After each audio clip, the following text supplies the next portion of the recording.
Swayam Rupa Kadamayam Dadati Swapadantikam Vandeham Shri Guru Shri Yuta Padakamalam Shri Gurun Vaishnavamscha Shri Rupam Sagrajatam Sahagana Raghunathanvitam Tam Sajivam Sadvaitam Savadutam Parijana Sahitam Krishna Chaitanya Devam Shri Radha Krishna Padan Sahagana Lalita Shri Vishakhanvitamscha He Krishna Karuna Sindhu Dinabandhu Jagatpate Gopesha Gopika Kanta Radha Kanta Namostate Tapta Kanchana Gaurange Radhe Vrindavaneshwari Vrishabhanu Sute Devi Pranamami Hari Priye Namo Mahavadanyaya Krishna Prema Pradhayate Krishnaya Krishna Chaitanya Namne Gaura Tushe Namaha Vanchakalpa Tarubhyascha Kripa Sindhubhya Evacha Patitanam Pavanebhyo Vaishnavebhyo Namo Namaha Shri Krishna Chaitanya Prabhu Nityananda Shri Advaita Gadadhara Shri Vasadi Gaura Bhakta Vrinda Hare Krishna Krishna Krishna Hare Hare Hare Rama Rama Rama Hare Hare. Hare Krishna. So we're going to memorize a verse today. So this is the verse we'll be looking at. It's Bhagavad Gita 2:7. Now the way it becomes a little easy to memorize the verse, and this is a relatively long verse, is if you recite each line thrice. So we will be reciting the first line thrice, the second line thrice, then the first and second lines thrice. Then the third line thrice, fourth line thrice, third and fourth line thrice, and the whole verse 3 times.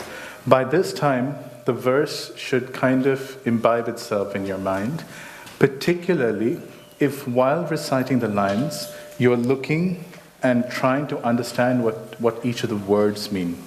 So let us do this briefly.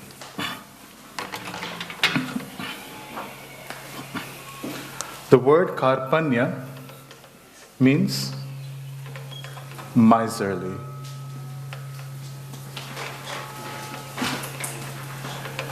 Dosha means fault. So karpanya dosha, the fault of being miserly.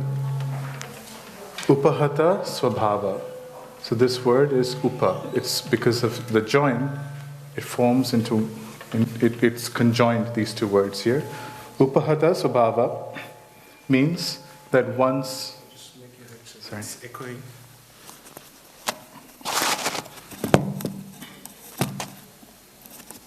Thank you. Yeah. Sorry. Shouldn't know. Thank you. Upahata swabhava means one's consciousness has been affected.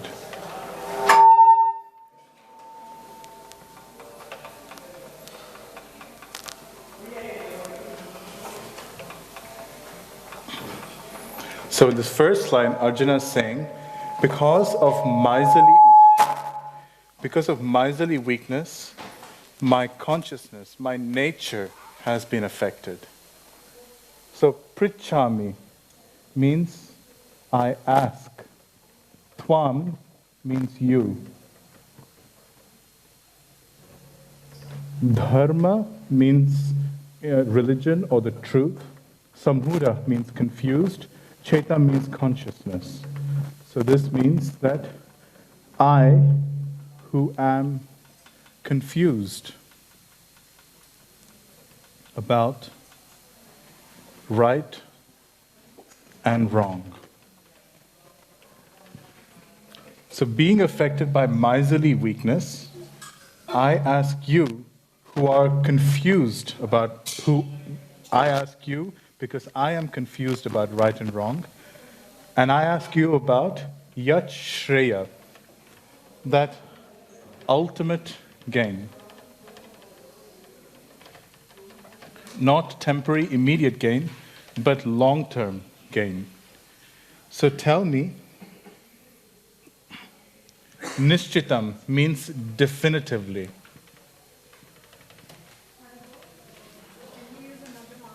Oh, this is not clear. Definitively, bruhi tan. Oh.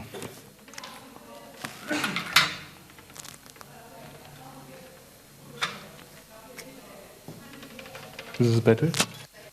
No. I don't want to use black because then it gets confused with the text.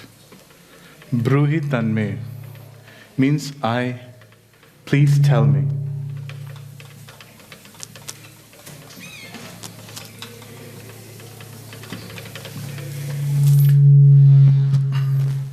Shishyas te, I am your disciple. Thank you. Thank you. I am your disciple. Aham means I. So your disciple, I am. Sadi mam.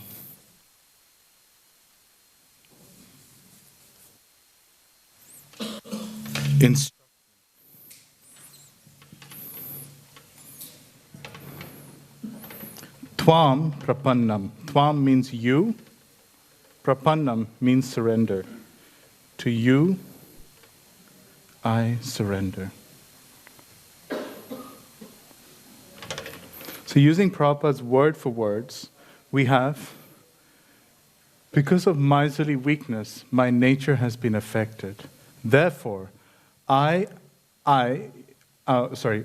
you ask, I who are confused about what is right and wrong. And I ask you about what is ultimately beneficial. So please definitively tell me this. I am your disciple. Please instruct me, who are now surrendered unto you. So meditate on the meaning. We'll be reciting these lines slowly. Meditate on the meaning of the phrases. We'll be reciting them a number of times. Remember the meaning and try and connect the intent of the verse to each of the words. And by this, you'll be able to remember this verse eventually as easily as you remember an English sentence. Let's try it.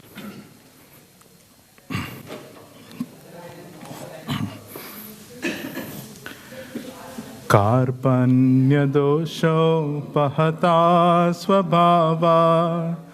Karpanya dosho pahata svabhava. Karpanya dosho pahata svabhava. Is anybody able to remember the meaning as they're reciting this? So karpanya dosha means miserly weakness. Upahata swabhava means my nature or consciousness has been affected.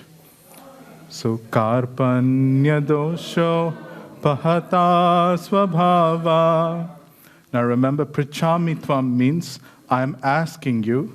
Dharma samudacheta means I whose consciousness is confused about dharma, about what is right and what is wrong.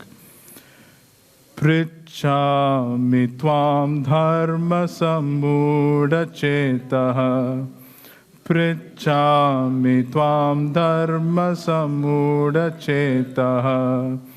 Prichami tvam dharma samudacheta. Was that better? Like, were you able to meditate on the meaning of the phrases as you were reciting it? Now let's recite both these lines together. And try and construct these two lines as a sentence within your mind as you're reciting these phrases. Karpanya dosho pahata svabhava. Prichami tvam dharma samudacheta. Karpanya dosho pahata svabhava. Prichami tvam dharma samudacheta.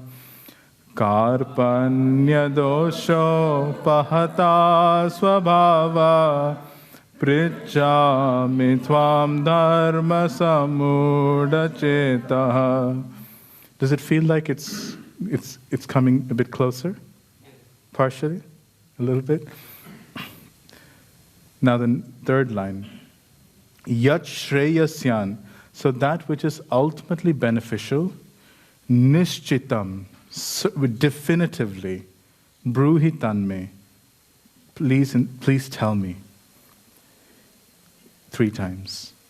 Yat shreyasyan nishchitam bruhitanme, yat shreyasyan nishchitam bruhitanme, yat shreyasya nishchitam bruhitanme.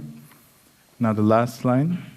Shishyas deham, I am your disciple. Sadhi mam, please instruct me. Tvam prapannam, who am surrendered unto you. 3 times. Shishyas deham sadhi mam tvam prapannam. Shishyas deham sadhi mam tvam prapannam. Shishyas deham sadhi mam tvam prapannam. These 2 lines together. Yat shreyasya nishchitam bruhitanme. Shishyas deham sadhi mam tvam prapannam. Yat shreyasya nishchitam bruhitanme. Shishyas deham sadhi mam tvam prapannam. Yat shreyasya nishchitam bruhitanme. Shishyas deham sadhi mam tvam prapannam. Now let's recite the whole set of 4 lines thrice. We'll go slowly. Try as best as you can to remember the phrases. Karpanya dosho pahata svabhava prijami tvam dharma samudachetaha yat shreyasya nishchitam bruhitanme. Shishyas deham sadhi mam tvam prapannam. Karpanya dosho pahata svabhava prijami tvam dharma samudachetaha yat shreyasya nishchitam bruhitanme. Shishyas deham sadhi mam tvam prapannam. Karpanya dosho pahata svabhava prijami tvam dharma samudachetaha yat shreyasya nishchitam bruhitanme. Shishyas deham sadhi mam tvam prapannam. Normally in the ashram, they would ask us to now raise a hand if we would like to recite the verse and try to recite the verse. I know that's quite difficult, but for whom has this process made the memorization a little bit easier? It's made it easier? I'm glad. Because I was seeing a few few nods and a few just like blank stares. And I didn't know. Okay.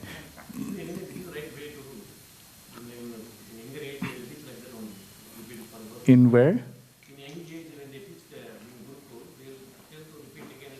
The difference in Gurukul is that it's brute memorization, meaning that you just memorize it without meditating on the meaning. But for myself, I know that since, and the way I have often studied Prabhupada's purports, is I would read the verse, I would read the word-by-word translation, and then I would try and connect the translation using the word-by-word to Prabhupada's to the verse itself. And so then I would deconstruct the verse and understand phrase by phrase, sentence by sentence, idea by idea in terms of what that verse meant. And actually I found by that sometimes I can just read a verse and I know it by heart. just because for me now it's like reading an English sentence.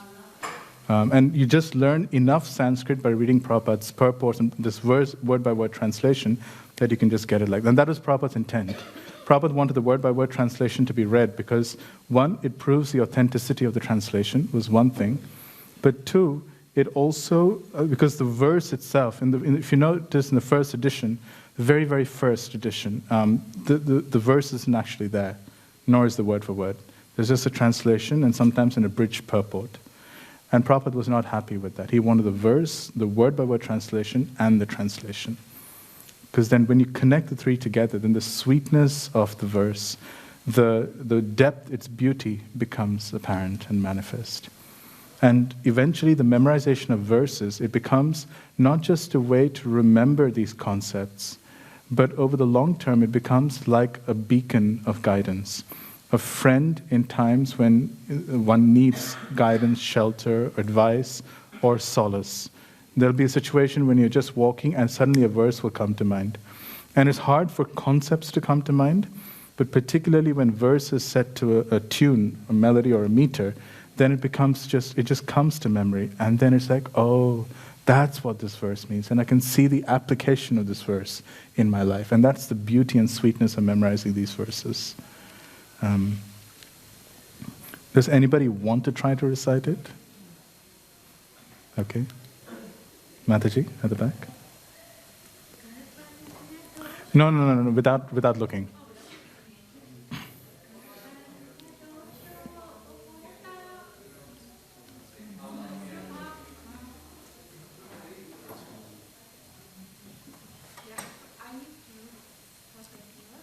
Prichami?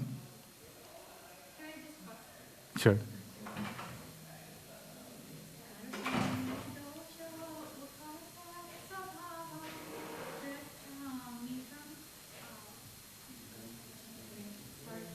That's okay. That's a good start. Anybody else would like to try?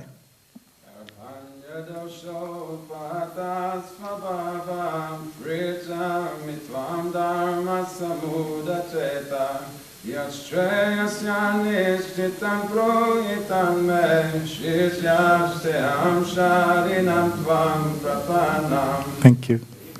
Well done. Very well. Anybody else would like to try? Without looking. You'll have to, that's the point of memorization.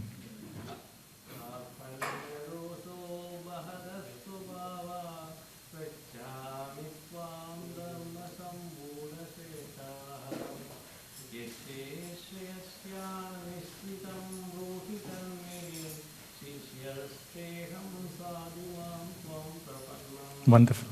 Thank you. Very well. Anybody here in the front or this row would like to try? It's okay. I've made a fool of myself more than anybody else could have. Would you like to try? No? Anybody?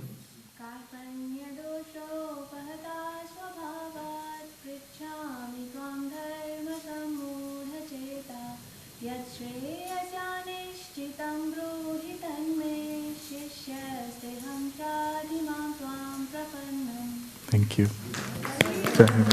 So what we'll do is, can this be a homework for the coming week? So next week we'll go through this verse again, and this time we'll call on everyone to recite the verse individually, one by one. Can you just please get the meaning one by one? The translation? Yeah. So Karpanya dosha means miserly weakness. Upahata swabhava, my swabhava, my nature has been disturbed by this miserly weakness.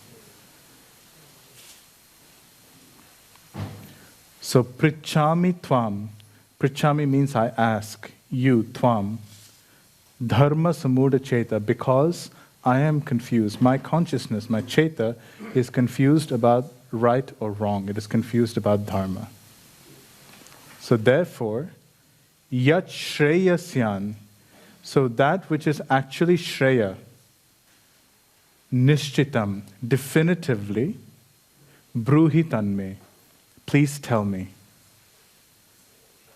And I am now shishyasteham, I am now your disciple. Te means your, aham means I, shishya means disciple. So Shishyas te ham, I am your disciple. Shadi mam, please instruct me. Tvam prapannam, who am surrendered unto you. And in the sloka test, the exact translation is not required. If you can even give an approximate translation, that's good enough. It is much, much more important if you can if you know the verse, and you can deconstruct the verse and provide the example. If you often look at Prabhupada's purports, or if you look at Prabhupada's lectures, when Prabhupada is speaking on a verse, he will take it. Has anybody noticed this or observed this? You see Prabhupada go word by word, and he will take a word, he will explain it, or a phrase, and then he will go to next word and the next word. And then Prabhupada sometimes will say, so this word is very important, or very significant in this verse. And then he will explain it. And then he will bring out the entire meaning of the verse by looking at 1, 2, 3 words of that verse. And this is how our acharyas have often explained the verse. Prabhupada would also explain it in this way. And later on, when you start to share this understanding with others, these verses become a very helpful guide for the teacher. Because for myself, I don't remember all the concepts, but all I have to do is remember a verse. And then the entire concept comes out from the words of the verse. And you can pretty much fill it, if you know how to deconstruct a verse, you can fill an hour and a half class with 1 or 2 verses by just deconstructing the words and giving a purport to each verse. It's really easy. You can share so much of your own realization by doing this. And it all begins by focusing on Prabhupada's word for word through his books, and then to memorize these verses. Okay, so let's start with the class. Any questions about this process? No, thank you. All right.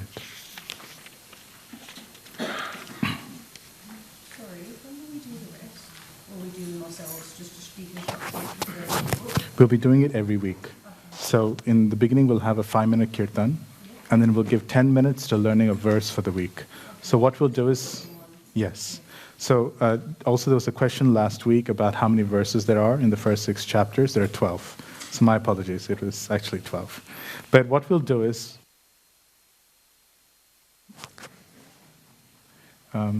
okay. But every week we will memorize a verse. The following week we will look at the same verse, and the homework for that week will be that verse itself. And we'll do this verse by verse by verse. We'll take it across several weeks. Would that be helpful? Yeah. Okay. I think it's a good idea to just focus on one and then do that. To keep going ahead, yeah. The thing that Ganesham Prabhu did, like in terms of going through the whole list, was that helpful as well? Do you know what I found odd about that is he only did the English translation for the last verse, Oh, all of them. right. And for this, I think it's helpful. Like I've written my own book, and it's got like the Sanskrit and the English side by side, so I can just keep it in my bag and just keep looking at it. Yeah. And that helps to see the English and the Sanskrit side by side, like for me anyway. Yes, definitely. Just going through all Sanskrit. Right. Okay. But if you just had, verse translation, verse translation, verse translation, and you had to recite the full list of verses, would that be easier? Or would it just be easier to go through, one verse at a time? I think I like this one verse at a time. Okay. Yeah, you're really great Because with that. even Gacham Prabhu was going faster, like one chapter. Yes. That's why he has to do all these quick ones. Verses But together. This one is better, one day one. Okay. Yeah. Okay. In the So it's not making you feel pressure. It's like, okay, just one verse. That's fine, can do it. Otherwise, you can't do it. Even in the beginning, I was just like, can't do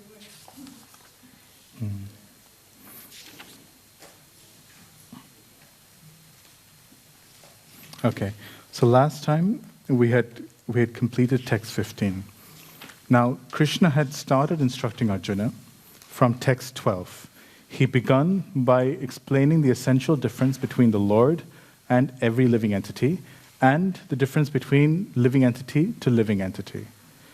Now, this distinction was important, we discussed, because it is the basis of any kind of transcendental practice. Because the basis of any transcendental practice is bhakti. For bhakti, you have to understand the eternal distinction between the Lord and the living entity. So therefore, the beginning of all instruction was text 12, which established the difference between the Lord, jiva, and jiva to jiva. Text 13 answered Arjuna's question of, because Arjuna had the question, well, yes, it is true that they're eternal, but still they go from one body to another, and that causes pain. But Krishna's response was, but they're going through one body after another body, even in this life anyway. From childhood to youth to old age, they're changing both their external body and their subtle bodies changing as well. A person who's actually dhira, who sees reality as it is, he's not so much just confused, oh, this person has died, because he sees that the spirit soul is going through an entire journey from the very beginning of their life through to the end of their life, and from this life to the next life. And he just sees that final transition as just being a transition comparable to all the others. So in text 14, Arjuna said, but still that final transition causes more pain, because at least with initial transitions, there is still some level of interaction you can maintain with the individual. And for that, Krishna said, yes, but that pain has to be tolerated. Because ultimate happiness comes in following religious principles, in following the principles established by the Lord. And for the benefit of that long-term good, one has to, in the short term, tolerate the difficulty of winter and summer seasons. And in this purport, Prabhupada gave two examples: the bathing, even during a cold winter season, and the cooking during the hot summer season. Now, the long-term benefit of bathing is, of course, a clean body and mind.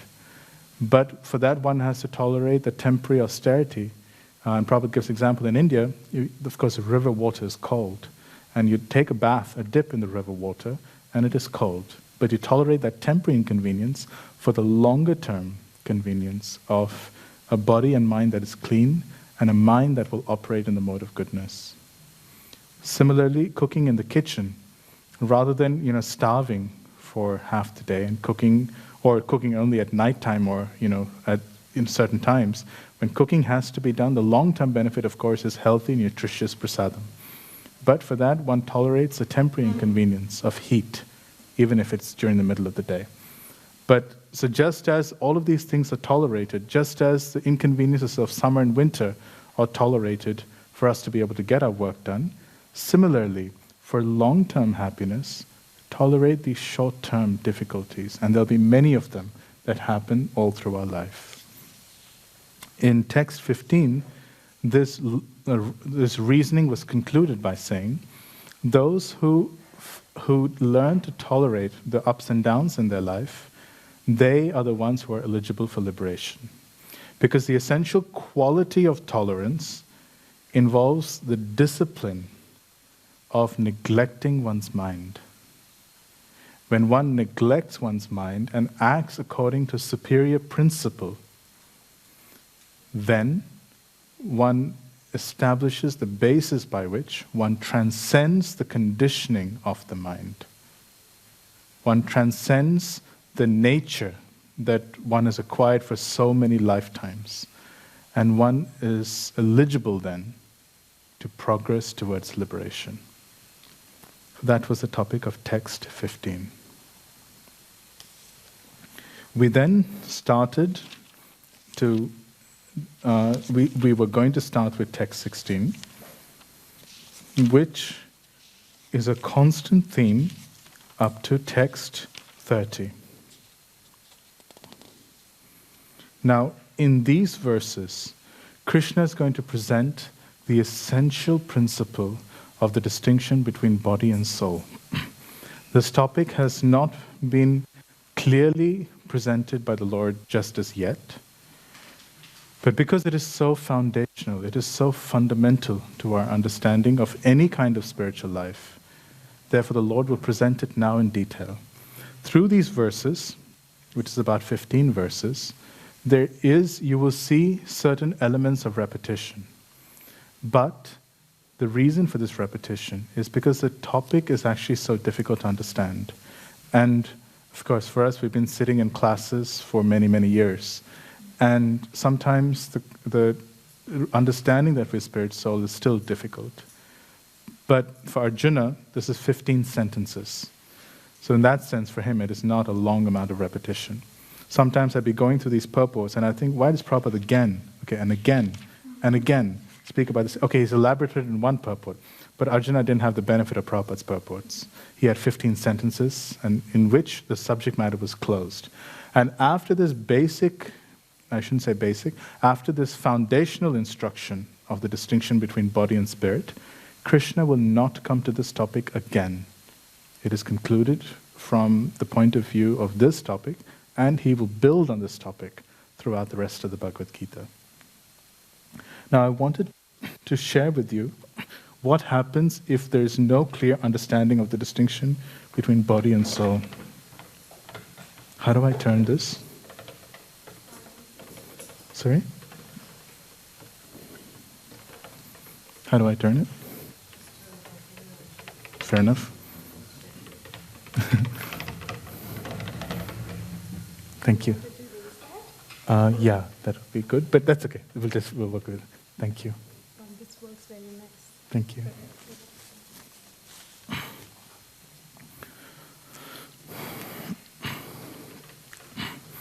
Now, I have a concept for you here. Before I'm born, so this is pre-birth, the soul doesn't exist. Or there's no sense of who I am. The soul exists here. And then after death, again, I don't exist.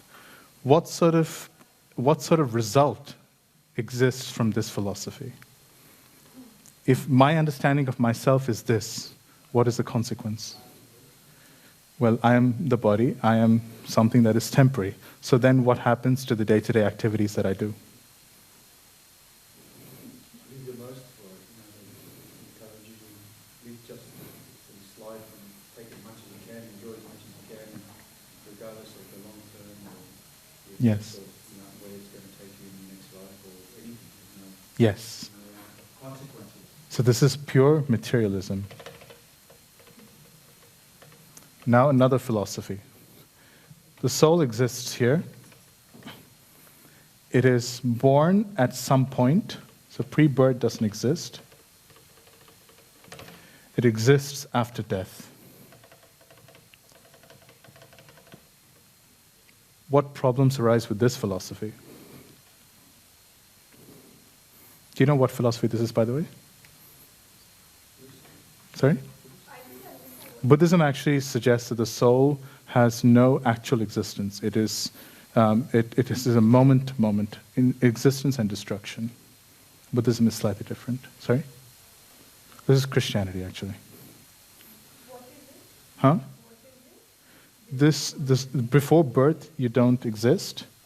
You come from the dust at some point. And you are existing now. And after death, you have existence if you believe in Christ. Christian. This is a form of Christian theology. Now, what are the problems that you have when you're dealing with this philosophy? No rebirth. Sorry? There is no rebirth. That is one part. I mean, you can still get rebirth. I mean, you come into existence at some point and then you get rebirth afterwards, if you examine from a purely philosophical point of view. It looks to me, because I came from a Christian, it's about salvation. Yeah. They live to think, I'm going to be saved and I'm going to go to heaven. Yes. That's the basis, is to come to God. They're still monotheistic, but they still want to have that salvation. But not to the point where every day in their life it's pure devotional love and pure hasn't got that. Well, some people actually have that. They do. Some people do. But as a philosophy, what is the problem with not acknowledging the pre-existence of the soul before birth? Okay, but then what's the problem? What things are difficult to explain or understand? There's one question actually in Christianity that's very hard for Christians to answer. Why do bad things happen to good people? That's right. So why do people have different situations in their life? Why does a 3-year-old have leukemia?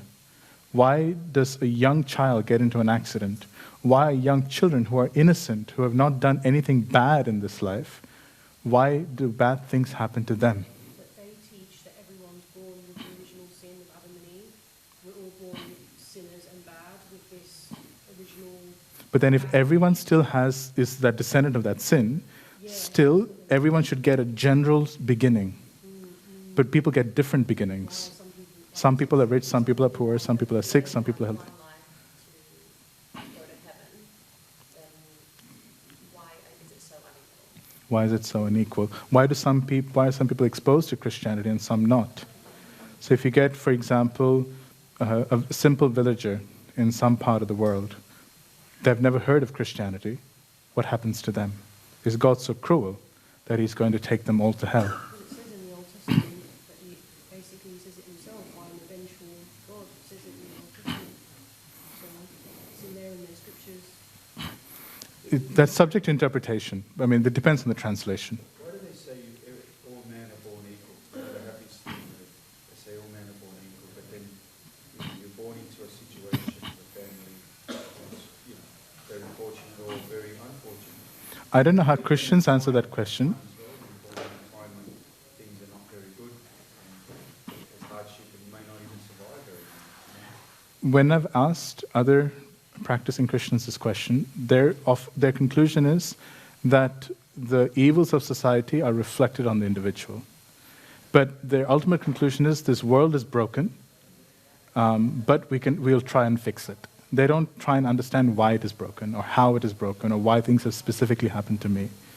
They try and see the Lord's shelter in the situation they're in and try and connect to the Lord however they do.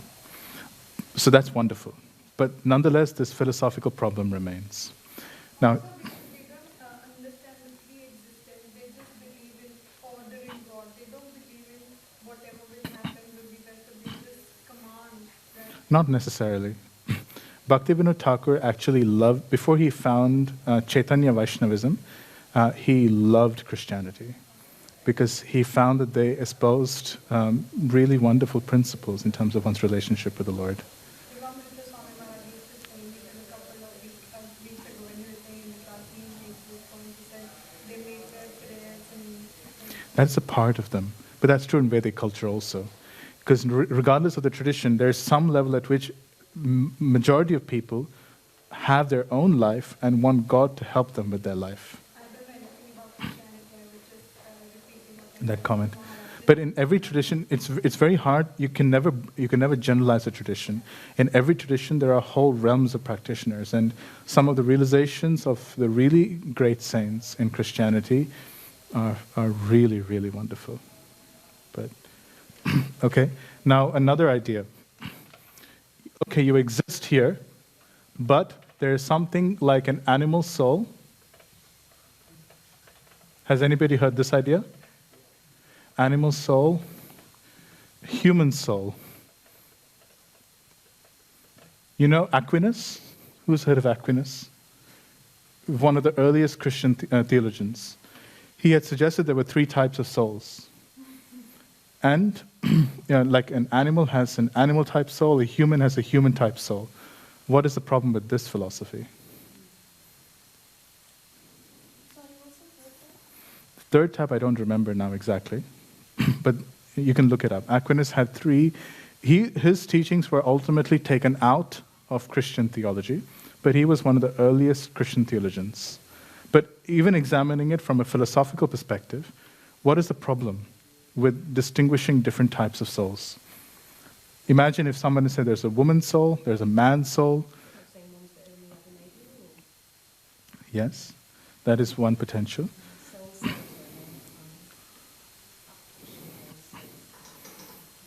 Depends on what your definition of soul is. Soul is soul, it's just in a different body, right? That's our understanding. But not everybody has that understanding. Sorry? There's no understanding of consciousness there. They understand consciousness. I mean, you can get a tree soul, which has a limited consciousness, an animal soul which has more consciousness, human soul which has more consciousness still. What is the problem with this philosophy is that you're mixing the bodily concept with the soul. So you can think of what the kind of theological implications. If you ask, where did grandma go? What is the typical answer you hear? She's in heaven. Oh, then when you go, where will you go? Heaven. And you will be with grandma. And, I'll be there with grandma too. Where do doggies go? There's a doggy heaven where there are many rabbits to chase, and there's this is how actually parents, to try and explain the concept of death, when the children are first confronted with it, this is how they explain this concept. Now, of course, there's no, of course, many of them don't, they're looking for a way to explain death, because the terminology doesn't even exist in the English language to be able to communicate what is happening. The ideas are not there. But then the automatic implication of this is that not everybody's equal, right? How do you support, how can this be used to support meat eating? There are statements saying that, for example, animals are under the dominion of men. Now, what is our understanding of this? You have dominion, you have a responsibility to take care of the person that you have dominion over. Like kings have dominion Rather than exploit that. rather than exploit them. Yeah. Or stewardship. Yeah. Stewardship. Look after the environment, the animals. That's human's responsibility as stewards of the earth as well. Yes. To look after it, not to exploit it. Yes. Yes. Use or abuse. So it means then that if, for example, I'm killing an animal, it's just a cow soul. It's a different kind of soul. I'm a human soul, and I'm special. You think about how this has influenced our legal system. Is it a sin if you kill a rat or an ant? What happens if you kill a newborn child? Even if neglectfully a young child is left alone at home, do you know there are legal consequences for this? Why is there a distinction? Because humans are elevated by the law, we feel more special, worthwhile, or needing protection than animals. And where does that law come from? From a Christian heritage. Yeah. So it's amazing how a simple philosophical idea has profound ramifications for how society chooses to live and regulate itself. Another question, how do you decide what is right and what is wrong in society? Go back to this explanation to begin with. What is right and what is wrong? 30 years ago, wearing revealing clothing by men and ladies was considered inappropriate. Now, is it still inappropriate? It's gaining more public acceptance. So how do you decide what is right and wrong according to this philosophy? This is what you were discussing last week about when you met the general population, like things aren't done by like general consensus. Oh, if we think this is okay, then it's okay, rather than sastra or scripture. Pretty much. Yeah. What if everyone decides that it's okay to kill black people? Is that okay now? All the time, you know. Like- The irony is that they're trying to get liberation from religious principles. That's the liberation of society. It's like, I can do whatever I want and no one's going to tell me what to do. And I'm the controller and do what suits me. And then the society, everybody says it's acceptable and passes from one generation to another and then ease up on things and people just do it. And the problem is it allows, I guess, elements, negative or evil elements to come in and influence the way everyone thinks, it's acceptable. It's on TV, it's fine. Yes. Because there's no, there used to be, like I remember when I was a kid, there used to be like a lot more, like a body get used to look at things that were coming on TV, or even some religions used to be involved, and now they're told, no, hands off, you're not to have a say in what... Has to be purely secular. Yeah. But then that's another philosophy in and of itself. You dig deep enough into a philosophy, you find that they have some understanding of the self. And whether you talk about Jain philosophy, you talk about Buddha philosophy, you talk about Vaishnava philosophy, the basis of who I am has to be the fundamental question. If I know who I am, then I can decide what I'm supposed to do. For example, suppose I come to any one of your homes and I don't have a relationship with yourself or your families. What do you think I'm going to do in your home? I'm just going to stand awkwardly somewhere in a corner while the rest of the family is interacting amongst each other. And then what do you think, how awkward do you think it is? What am I supposed to do? Who's a friend, who's a brother, who's a sister? I have no idea. But it's only when I know, for example, okay, I'm so-and-so's friend, or I'm so-and-so's relative, then all the other interactions begin to make sense. In a similar way, the beginning of spiritual life is to clarify, not present a new understanding, but to clarify who I am. Implicitly, through our education, what is the concept of who I am that is conveyed? What are the two fundamental philosophical ideas? Prabhupada spoke about this extensively, that is taught in our current educational system that ingrains a false conception of who I am into our minds. Prabhupada set up Bhaktivedanta Institute to counteract these two specific philosophies, or theories. One was Darwin's theory of evolution.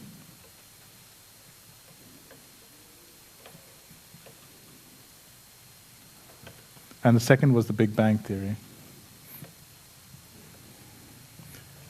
Because in Bhagavatam, Prabhupada points out in the second chapter of the first canto, in his purport, he says, the most natural thing for people is to look up at the sky and they wonder at the expansiveness and vastness of creation.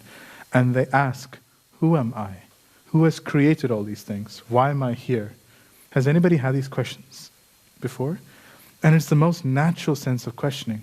But if people are taught how they come about, the Big Bang Theory, and they're taught how they evolved from the Big Bang Theory, how much does it dull this inquisitiveness?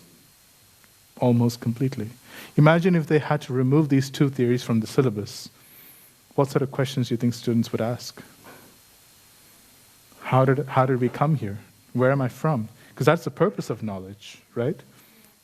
You implicitly answer those questions by teaching these theories. You train students to think that I am just this, I exist here, and I am just my body. That's the implicit education that's being provided. And to clarify this, because unless you clarify this, there can be no sense of real activity. It doesn't make sense. Why should I wear tilak? Why should I wear sari or dhoti? Why should I chant Hare Krishna? None of these make any sense. It feels good, okay, that's great. I can do it as an experience. Why should I accept it as a religious practice or as a spiritual practice? Why do I need spiritual life? Why do I need God? All of these questions begin from understanding who I am. So therefore, it's the foundation of Bhagavad Gita. And this understanding is important for all kinds of transcendentalists. For devotees, it is presented in a more direct way, and I'll discuss that towards the end of today. But for everybody, it begins here. So let's continue. Actually, just before that, in your Bhagavad Gitas, there should be a picture. This is one of my favorite pictures.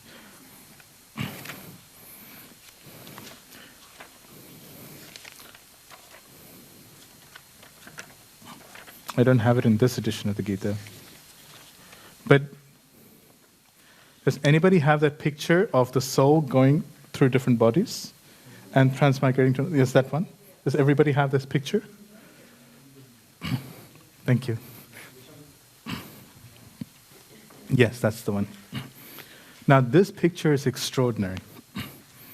This is what we would often say on book distribution. Has anybody here been on books before? Yeah? So we would often say, do you remember when you were about here?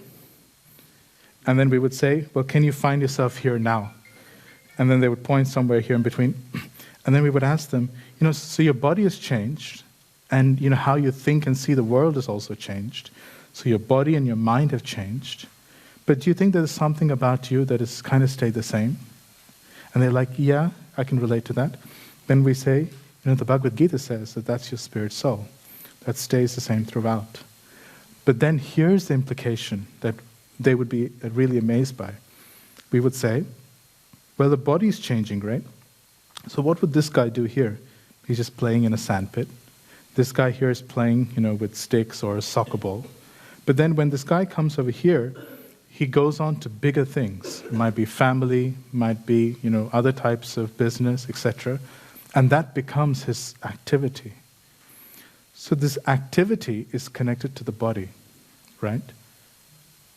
Similarly, if I'm born in the body of a pig, my activity would be very different. But then if my soul is eternal, what is the activity of the soul? What is the nature of the soul? And that question is the topic of Bhagavad Gita. So when you establish the eternality of the soul, you can then ask the question, what is the nature or the dharma of the soul?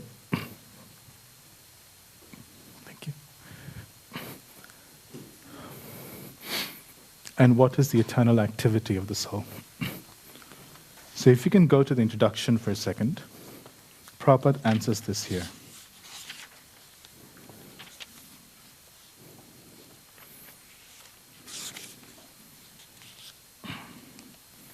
This is page 16 in my book. It starts from the paragraph, the word religion.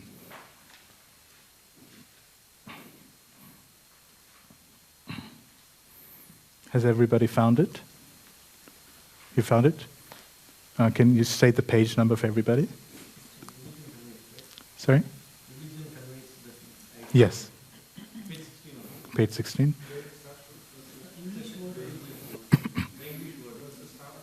The English word religion. The English word religion is a little different from Sanatana Dharma. Religion conveys the idea of faith, and faith may change. One may have faith in a particular process, and he may change this faith and adopt another. But Sanatana Dharma refers to that activity which cannot be changed. For instance, liquidity cannot be taken from water, nor can heat be taken from fire. Similarly, the eternal function of the eternal living entity cannot be taken from the living entity. Sanatana Dharma is eternally integral with the living entity. When we speak of Sanatana Dharma, therefore, we must take it for granted on the authority of Sripad Ramanujacharya that it has neither beginning nor end. That which has neither end nor beginning must not be sectarian, for it cannot be limited by any boundaries. It is not Muslim, Christian, Hindu. It is not the creed of black or white or even any species of life. It is a property of the eternal soul proper. Those belonging to some sectarian faith will wrongly consider that Sanatana Dharma is also sectarian. But if we go deeply into the matter and consider it in the light of modern science, it is possible for us to see that Sanatana Dharma is the business of all the people of the world, nay, of all the living entities of the universe. Non-Sanatana religious faith may have some beginning in the annals of human history, but there is no beginning to the history of Sanatana Dharma, because it remains eternally with the living entities. Insofar as the living entities are concerned, the authoritative Shastras state that the living entity has neither birth nor death. In the Gita, it is stated that the living entity is never born and he never dies. He is eternal and indestructible. And he continues to live after the destruction of his temporary material body. In reference to the concept of Sanatana Dharma, we must try to understand the concept of religion from the Sanskrit root meaning of the word. Dharma refers to that which is constantly existing with a particular object. We conclude that there's heat and fire along with fire. Without heat and light, there is no meaning to the word fire. Similarly, we must discover the essential part of the living being, that part which is his constant companion. That constant companion is his eternal quality, and that eternal quality is his eternal religion. And this phrase is now really, really important. This is the defining characteristic of the living entity. There is no deeper understanding of the nature of the spirit soul. When Sanatana Goswami asked Sri Chaitanya Mahaprabhu about the Swarupa of every living being, the Lord replied that the Swarupa or constitutional position of the living being is the rendering of service to the Supreme Personality of Godhead. Jivera Swarupa hoy Krishnera Nityadas. If we analyze the statement of Lord Chaitanya's, we can easily see that every living being is constantly engaged in rendering service to another living being. A living being serves other living beings in various capacity. By doing so, the living entity enjoys life. The lower animals serve human beings as servants serve their master. A serves B master, B serves C master, and C serves D master, and so on. Under these circumstances, we can see that one friend serves another friend, the mother serves the son, the wife serves the husband serves the wife, and so on. If we go on searching in this spirit, it will be seen that there is no exception in the society of living beings to the activity of service. The politician presents his manifesto for the public to convince them of his capacity for service. The voters therefore give the politician their valuable votes, thinking that he will render valuable service to society. The shopkeeper serves the customer, the artisan serves the capitalist serves the family serves the state in terms of the eternal capacity of the eternal living being. In this way, we can see that no living being is exempt from rendering service to other living beings. And therefore, we can safely conclude that service is the constant companion of the living being, and that the rendering of service is the eternal religion of the living being. And then Prabhupada goes on to say how that propensity for service needs to be dovetailed with Krishna. Did anybody else find this profound? Now I want to go through this a little bit further.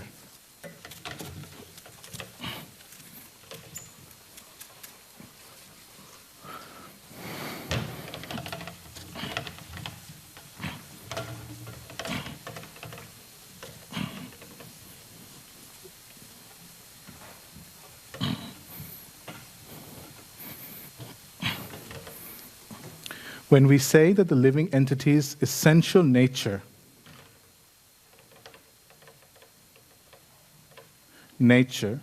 is service.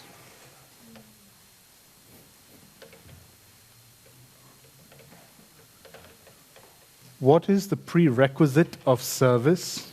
For example, if a mother has to render service to her son, why is it very natural for her to render service to her son and not anybody else? Love. What does that mean? Okay, so service, love, or connection, unconditional? Well, okay, that's an adjective that describes love or connection. Now, what does it mean to say you feel connected? For example, reciprocation, yes and no. I mean, you can feel connected to like an idol, right? You can feel connected to an actor, a sports star, an athlete. You can feel connected to a role model, even if there's no reciprocation. What does it mean to feel connection? Okay, another word for connection is identify, right? Is that an accurate translation? A part of you is linked. You identify yourself in some way with the object of your affection. For example, who here Has anybody seen when you come back on your flight? You used to see this for Ansett flights. You'd come back into Australia, and then you get that ad, I still call Australia home. Have you seen anybody tear up? Have you teared up when coming back on the flight? It's my country, my Sydney. I grew up here. It's my suburb, my home. So there's a sense of identity, a natural affinity, connection to. So if you really break down what love, all these words mean, it's two words. I and mine.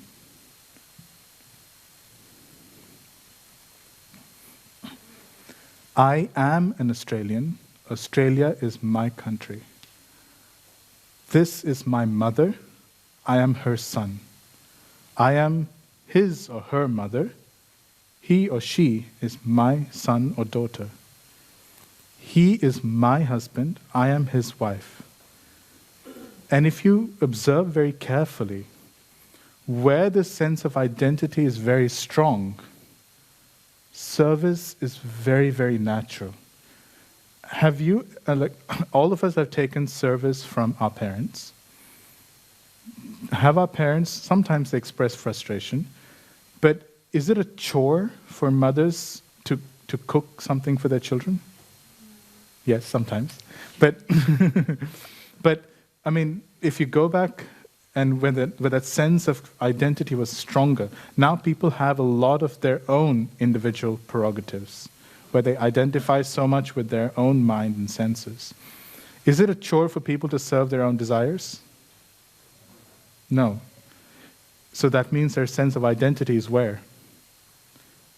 With their own ambitions. I am a tennis player, or I am an artist, and people will spend an enormous amount of money, energy, time, and effort to serve those desires.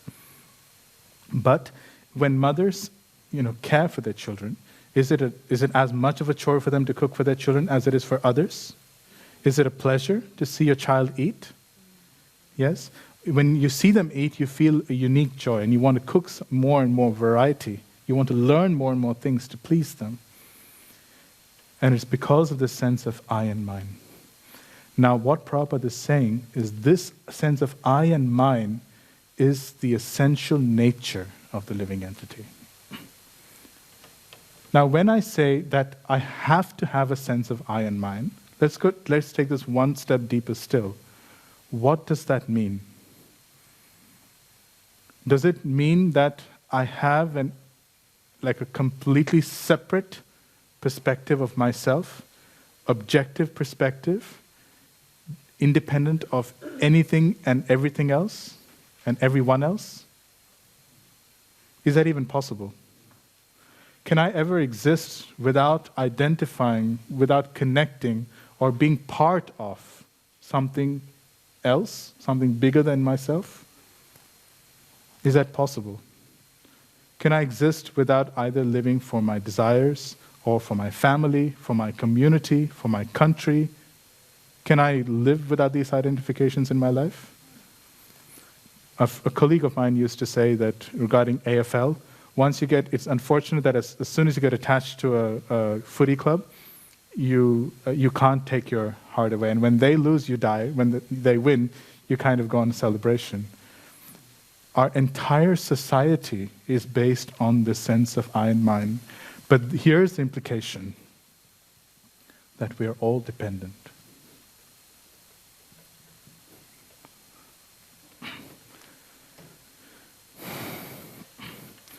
This is what it means. We are fundamentally dependent. We have to identify with something to exist, practically speaking. It could be our own desires, but that is unsatisfying. Could be our family, which is more satisfying. Could be our heart grows bigger, and it's with the community, and it's still more satisfying. This is the point Prabhupada makes in the introduction to Nectar of Devotion, if those who have read it. And then Prabhupada says, only when this sense of dependence, the sense of I and mine, is transferred from this world to Krishna's lotus feet, is our heart actually filled and complete. So here's the verse. When Prabhupada says the essential nature of the living entity is to be a servant of Krishna, what he means is this. The living entity is always dependent, and he has a whole, the shape of Radha and Krishna, in his or her heart. And only when that sense of dependence, that sense of I and mine, is placed in the Lord, does one feel complete.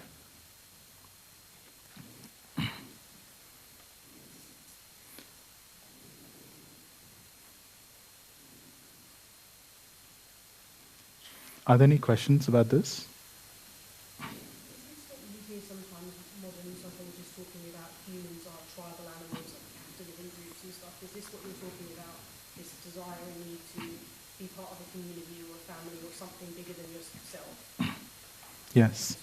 It's a part of that essential nature. Because their understanding is a little bit more limited. If you remember, I once quoted Virginia, a psychologist, who said there are 7 essential needs of the living entity. And originally, 7 needs are met with the Lord. But if it's not met with the Lord, it has to be met in this world. And it's that sense of connection which has to exist. That means existence is totally depending upon my identity. Well, you have to have an identity to exist. Otherwise, what would you do? Existence also is my identity. Yeah, it does actually. If you don't have that sense of I and mine, there is no activity, there is no desire. So to be in existence means that you have to have desire. And the only way that this can be temporarily pushed aside is if, for example, you go to sleep and you are completely in a state, not in a dream state, but just completely out. And that is actually called impersonal liberation, by the way. Our acharyas say that shushupti, that deep sleep, is virtually identical to the state of impersonal liberation.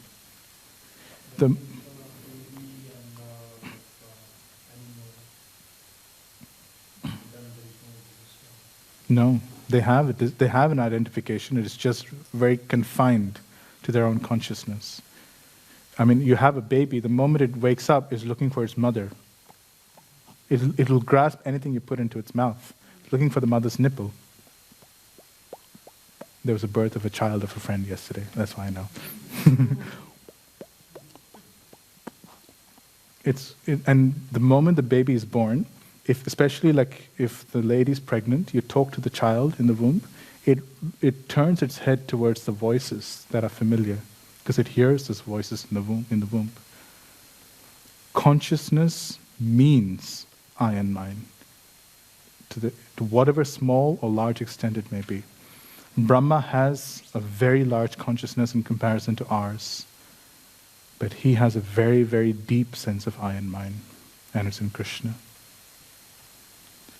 Now this understanding alone destroys impersonal philosophy, because this is eternal to the living entity.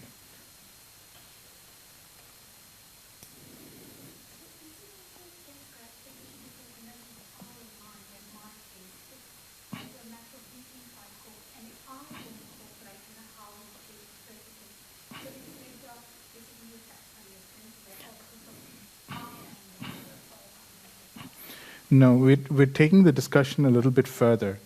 Your service to your children is natural because you identify with them. If they cry, your heart breaks.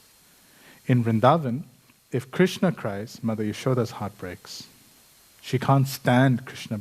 When Krishna was holding Govardhan Hill, her identity as Krishna's mother was so strong. This is the difference between Krishna and a living entity. I can't even stand like this for 1 second. So Krishna was standing like this initially. He was holding the Govardhan Hill like this. And then to show his mother, because mother was very concerned, you've not eaten anything, and I can see the bangles of your hand, it is just slipping like down here. You're so tired. Oh, Nanda Maharaj, please, support this hill. Oh, cowherd boys, please protect my son. Oh, Krishna, please give my son strength. And then she made some butter for him to eat. And then he was like, Mother, it's okay, this Govardhan Hill is so light. And because he's been satisfied with the Vrajavasi's offerings, he's floating on his own strength. And see, I can just hold him like this, and he's standing on his own. But even Mother Yashoda had that strong sense of identification. Do you know how Prema Bhakti is defined? In Bhava, you have Shraddha through to Prema. In Bhava, the specific identification of I am Krishna's servant in a particular way is very, very deep. And then in the level of Prema Bhakti, there is a possessiveness. Krishna is mine.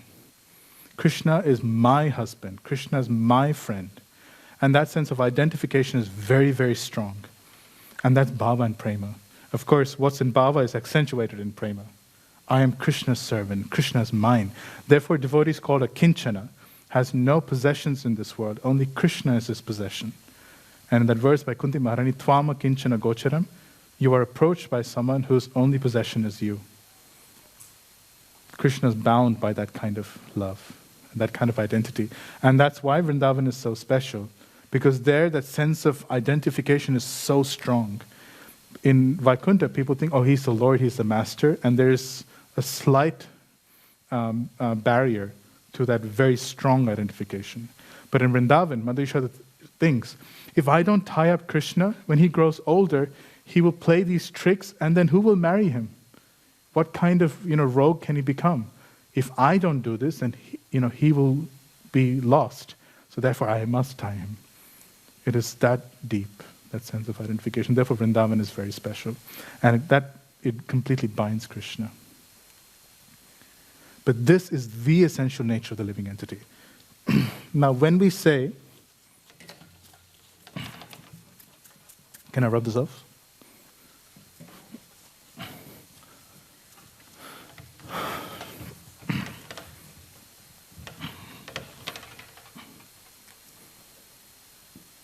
Jivera Swarupa Haya Krishnera Nityadas. This is a verse from Chaitanya Charitamrita. Jivera means a living entity. Swarupa, his original constitution, is Krishna's eternal servant. Now, what this means is the same thing, but sometimes devotees take this to mean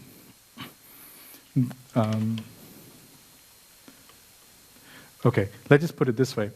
The indication of this verse is to say that our essential nature is to serve, to be dependent, to have that sense of I and mine. And it's originally met at Krishna's lotus feet. I was going to say something else, but we'll save that till later. So with this idea in mind, let us now discuss these verses that refer to the nature of the spirit soul. Now, while we are reading these verses, just think, which of these verses describe the soul's relationship with Krishna?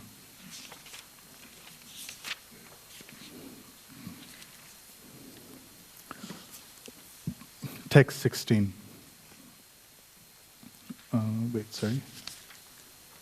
Yes, text 16. Nasato vidyate bhavo, na bhavo vidyate sataha, ubayor abhidrishtontas, tva anayos tattva darshibhi. Translation. Those who are seers of truth have concluded that of the non-existent material body, there is no endurance, and of the eternal, the soul, there is no change. With this, they have concluded by studying the nature of both. So the phrase tattva darshibi means those who actually see truth in reality. And asata means that which is temporary. And sata, the last word of the second line, means that which is permanent. So na asata vidyate bhavo. Of that which is temporary, there is no existence, so to speak. It doesn't have a foundation in reality. Meaning that nothing of this nature endures. Na bhavo vidyate sataha. And of that eternal spirit soul, there's no change. It has the same quality throughout. So that's Prabhupada's translation. Of the non-existent, meaning of the material body, there is no endurance. Of the eternal spirit soul, there is no change. Now here is Prabhupada's purport. There is no endurance of the changing body. Of course, in the verse itself, body and soul have not been mentioned. Two phrases have been mentioned, sata and asata. Now Prabhupada and Krishna's intent will be seen as we go through the rest of the verses. But here Prabhupada is supplying what that sat and asat are.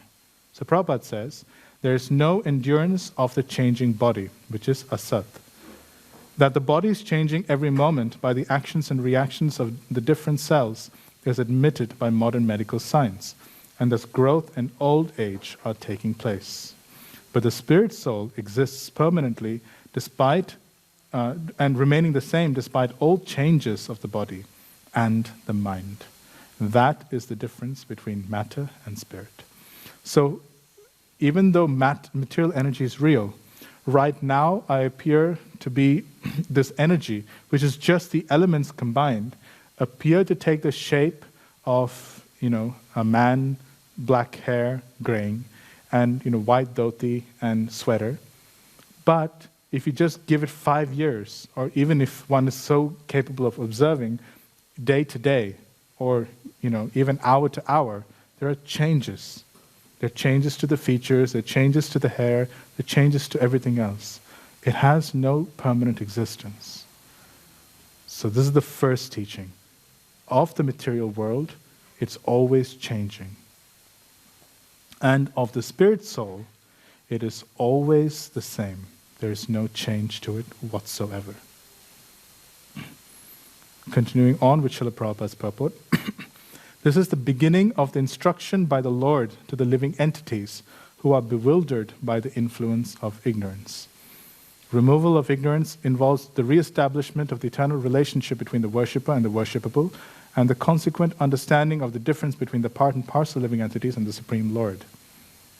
One can understand the nature of the Supreme by a thorough study of oneself, the difference between oneself and the Supreme being understood as the relationship between part and whole. Let's continue to text 17.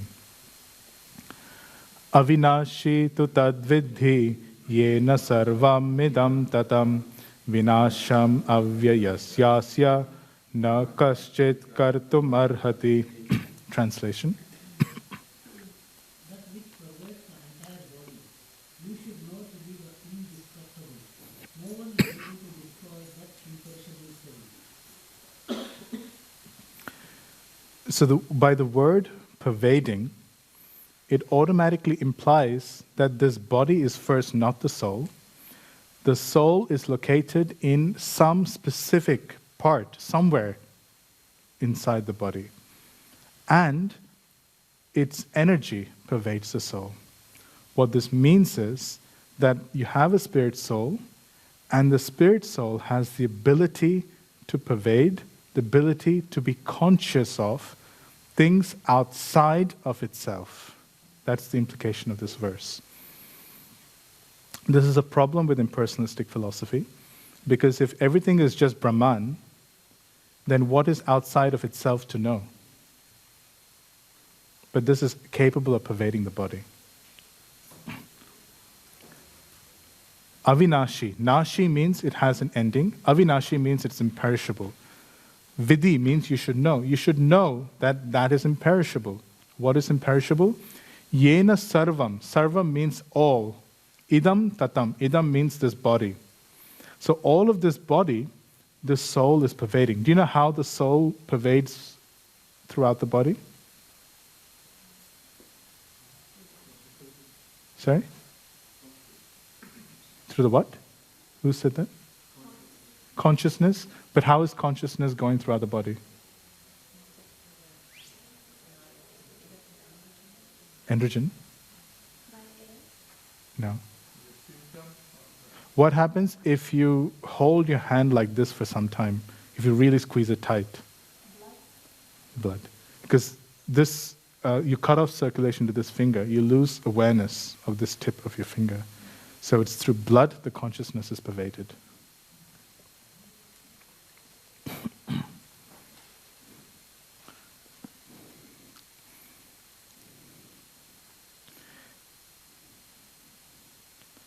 Prabhupada's purport. This verse more clearly explains the real nature of the soul, which is spread all over the body. Anyone can understand what is spread all over the body. It is consciousness. Everyone is conscious of the pains and pleasures of the body, in part or as a whole. This spreading of consciousness is limited within one's own body. The pains and pleasures of one body are unknown to another. Therefore, each and every body is embodiment of an individual soul, and the symptom of the soul's presence is perceived as individual consciousness. The soul is described as 1/10,000th part of the upper portion of the hair point in size.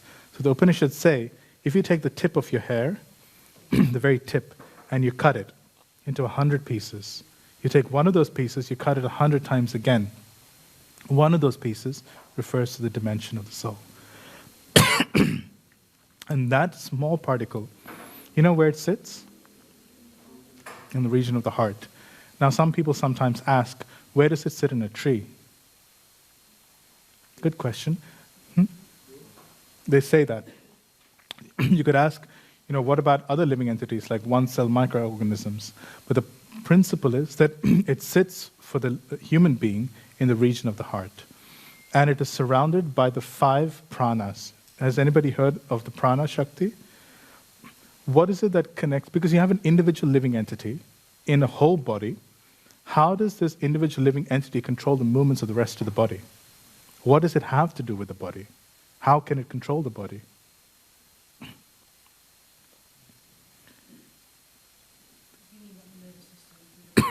Yeah, but that's still gross. How does the soul move those things? I say, I desire my hand should move. How does my hand move? And the connection between the soul to the body is this. The body identifies in a particular way. It acquires a mind which acts in accordance with those conditioned, which provides conditional desires in front of the living entity. The soul accepts, because he's accepting of the mind, he accepts what the mind accepts, he rejects what the mind rejects. The connection between the mind and the body is the prana. So the moment the mind thinks, lift hand, the hand lifts, because the prana in the hand is moving around, in the body is moving. And yoga employs the same technology in reverse. It controls the prana to control the mind, and that's the purpose of pranayama. When out of the 5 major pranic vayus, you have the apana vayu, which is downward flowing, and the prana vayu, which starts from about the navel and goes to about the throat here. This is the prana vayu. The prana vayu by nature goes up, the prana vayu by nature goes down. You bring them together and you merge them in the region of the heart. At that point, your mind comes under full control. So this is the yogic system. It's a mechanical system to use the connection between the mind and the prana to bring yourself under control. You would also notice that, for example, if you travel a lot or your mind is disturbed, you start to get lack of sleep, your digestion goes, or you feel mentally agitated, unsettled.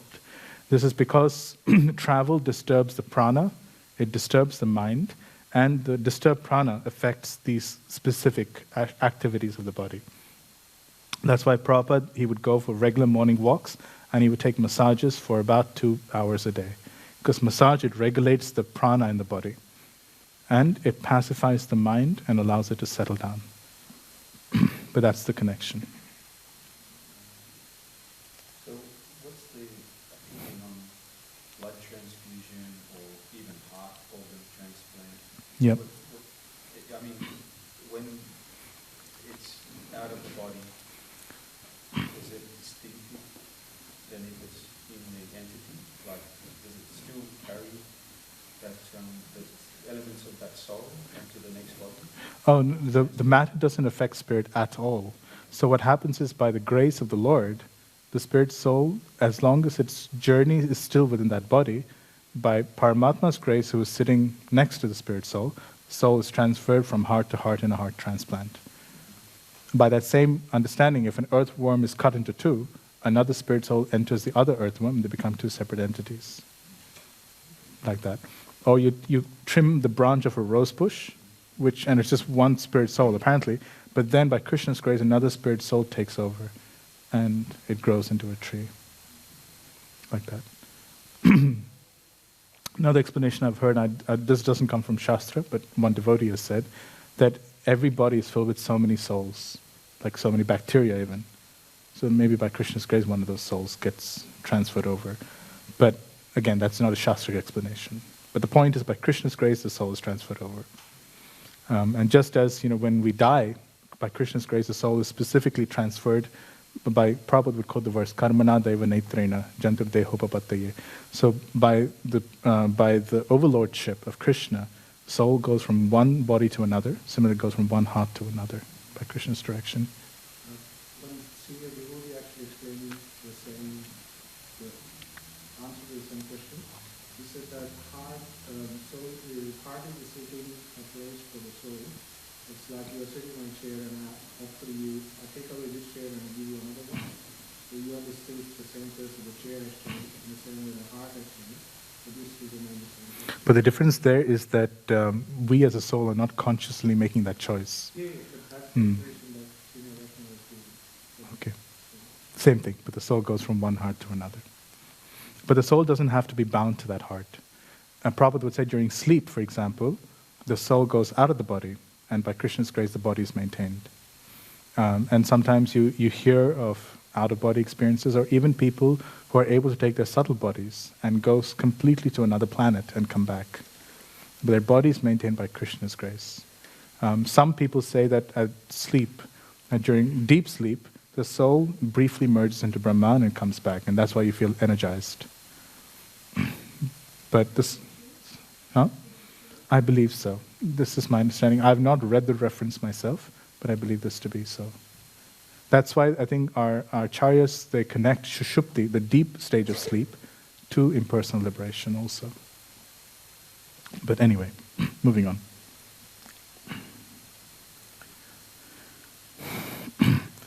Prabhupada's purport. Therefore, the individual particle of spirit soul is a spiritual atom smaller than the material atoms, and such atoms are innumerable. This very small spiritual spark is the basic principle of the material body, and the influence of such a spirit spark is spread all over the body, as the influence of the active principle of some medicine spreads throughout the body. Further down, any layman can understand that the material body minus consciousness is a dead body, and this consciousness cannot be revived in the body by any means of material administration. Therefore, consciousness is not due to any amount of material combination, but to the spirit soul. Further down, the soul is atomic in size and can be perceived by perfect intelligence. This atomic soul is floating in 5 kinds of air. These are the 5 main pranas. There are 10 pranic airs in the body, 5 of which are main.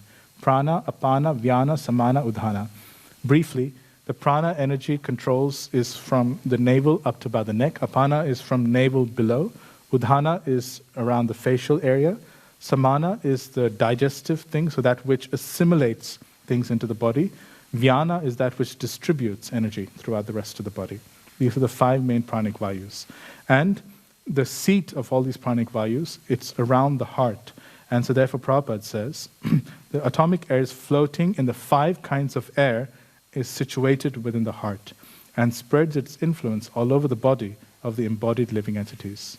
When the soul is purified from the contamination of the 5 kinds of material air, its spiritual influence is exhibited.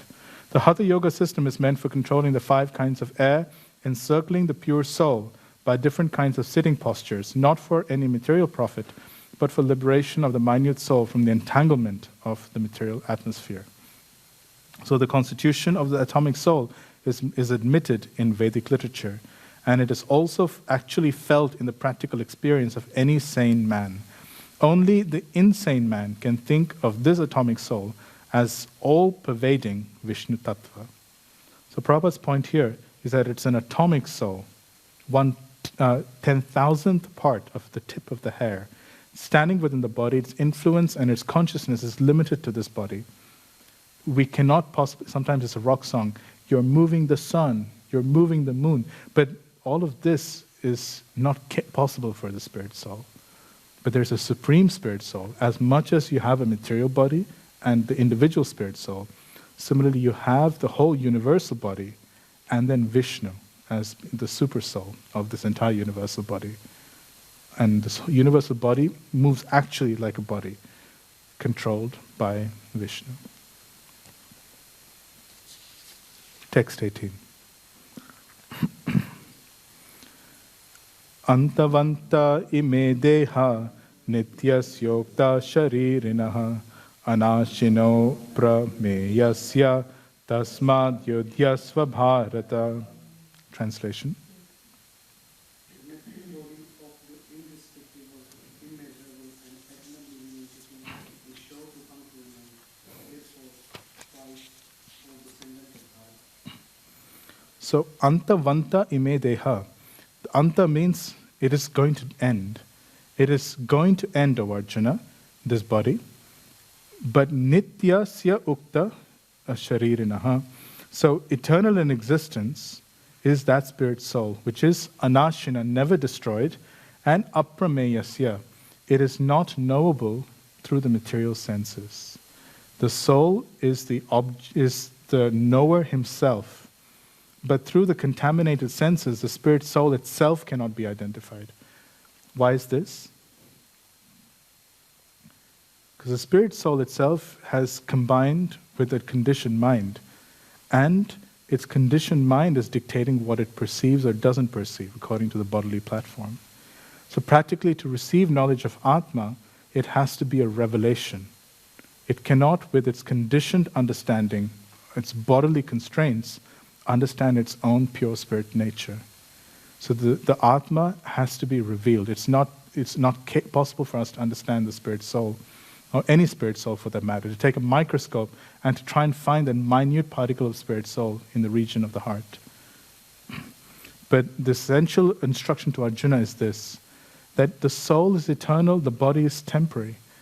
And if your activities are supposed to be on the platform of the soul, understand that if you fight for the benefit of the soul's progression, then you will actually enjoy proper happiness and distress. So therefore, tasmad means therefore, yudhyasva bharata. O descendant of Bharata, therefore fight. Here's the purport. The material body is perishable by nature. It may perish immediately, or it may do so after 100 years. It is a question of time only. There is no chance of maintaining it definitively. Further down. But the spirit soul is so minute that it cannot even be seen by an enemy. You don't even know whom you're killing, actually. Suppose you hit somebody. Do you actually hit the spirit soul? Like, how much of that force knocks the spirit soul and gets knocked from one side of the heart to the other? Whom are you hurting? Actually speaking, because the soul is identifying with that body, it feels that pain. But a soul that doesn't identify with the body doesn't actually have the same experience of that event at all. Also brings realization of how in 9.21.5 Krishna is saying that declare it boldly, Arjuna, that my devotees will never perish. So that means our soul will never perish. That's slightly different. That means that I always protect my devotees. So that means we protect on a bodily platform, Krishna will protect us, or our soul? Bhakti. Our spirit soul and our bhakti. If that means, if the recovery of the spirit soul means the destruction of the body, then so be it. That's why Parikshit Maharaj was given a curse, because Krishna wanted to bring him back. But Krishna wanted Parikshit Maharaj to come back to him, right? So he protected Parikshit Maharaj, but his body obviously suffered. Hmm. Hmm. So, as mentioned in the previous verse, it is so small that no one can have any idea how to measure its dimension. So from both viewpoints, that the soul is eternal and the body is temporary, there is no cause of lamentation. Further down, the minute particle of the whole spirit acquires this material body according to his work, and therefore observances of religious principles should be utilized. So Krishna is here telling Arjuna that if you really want benefit for you or for others, you have to act according to Dharma. Because it's according to Dharma, activities on the platform of the spirit's soul only, can you really experience happiness and distress. You're thinking of distress in terms of this combination of body and matter, but this combination of body and matter depends on your previous activities. So if you focus on your activities, you will actually get happiness for yourself and for others. Don't think from the point of view of just the body idea, but understand in reality what is going on. In the Vedanta Sutras, the living entity is qualified as light because he is part and parcel of the supreme light. As sunlight maintains the entire universe, so the light of the soul maintains this material body. Further down, the body itself is unimportant. Arjuna was advised to fight and not sacrifice the cause of religion for material bodily considerations. Does that support jihad? You could argue that it does.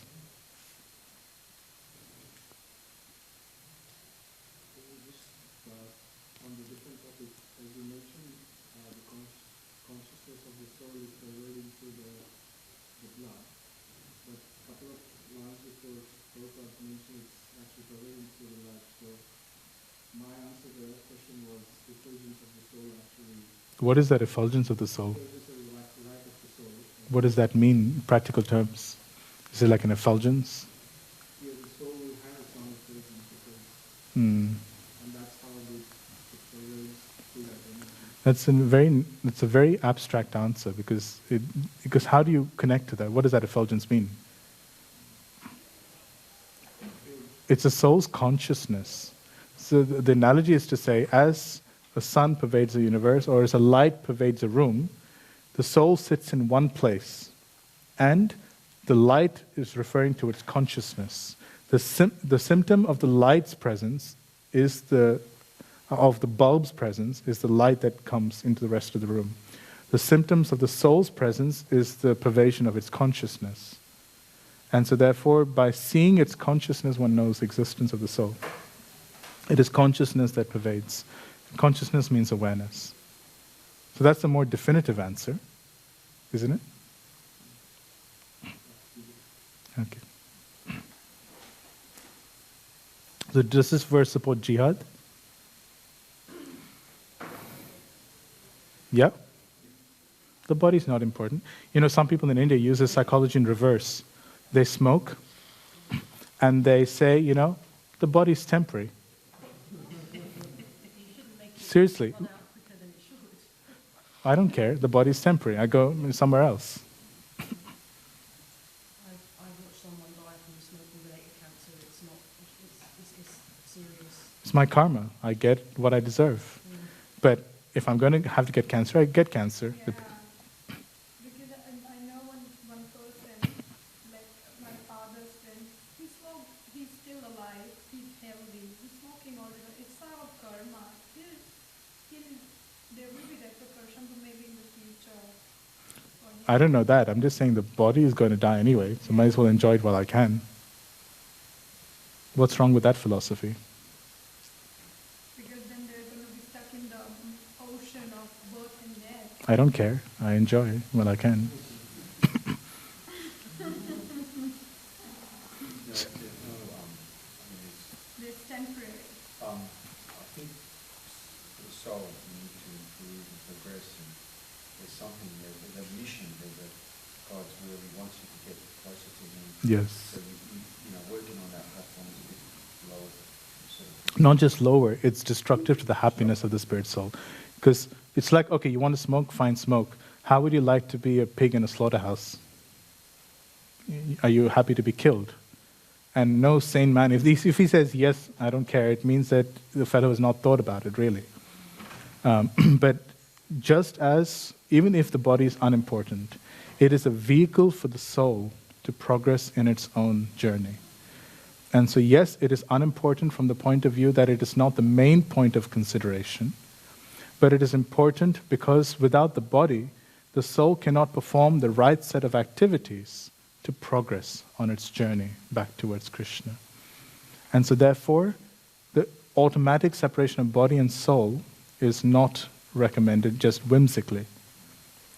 But in the case, for example, of a government authority, like say a judge, when you have a murderer in front of oneself, in Vedic culture, the judge would think that this spirit soul is going to suffer extensively for the crime or for the activity that they've done. For the soul to progress properly, I need to give the death penalty to this living entity. I need to separate his body and soul so that his suffering in the future will be reduced. So even punishments were provided in Vedic culture from the point of view of the journey of the spirit soul. So therefore here Krishna's instruction is, yes, the body is temporary, the soul is eternal, but that is why you have to focus on the religion of the soul, what is important for the soul. You think that Duryodhana, Karna and all these people, Drona, Bhishma, they're not going to die? By their karma, they will die. But if you kill them now, according to your dharma, first you as a spirit soul, if you kill them with that spirit of, okay, here's a spirit soul for their progress, they need to receive this punishment because they have done something wrong, their suffering in the future will be reduced. And if you kill them in that consciousness, first you will not be implicated because you're not killing. You are not yourself doing the killing. And Krishna will mention this later on. On the platform of duty, with the spirit of compassion, you are not implicated in that activity. And at the same time, this is beneficial for them as a spirit soul. So therefore, perform your dharma of fighting. That is the message that Krishna is providing. Similar with that fellow who's smoking. If he's smoking, okay, the body is temporary, but then the real question is, if you know your spirit soul, what are the activities of the spirit soul? What are you doing for the progress of the spirit soul? Oh, I'm smoking because it makes me feel good. You feel good as in the soul feel good or the body feel good? And so that answer falls apart when one introspects and understands the distinction between acting for the body's pleasure or acting for the soul's progress. Just to follow up on that, how do you explain all the yogis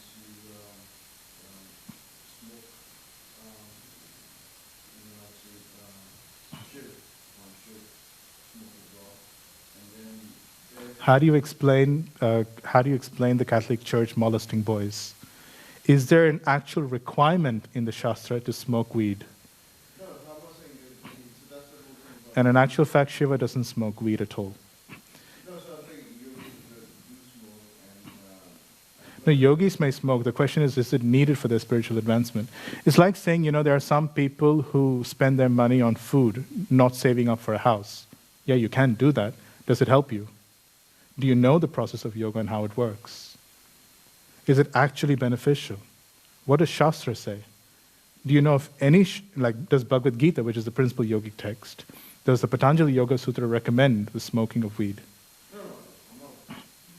No, but then the question...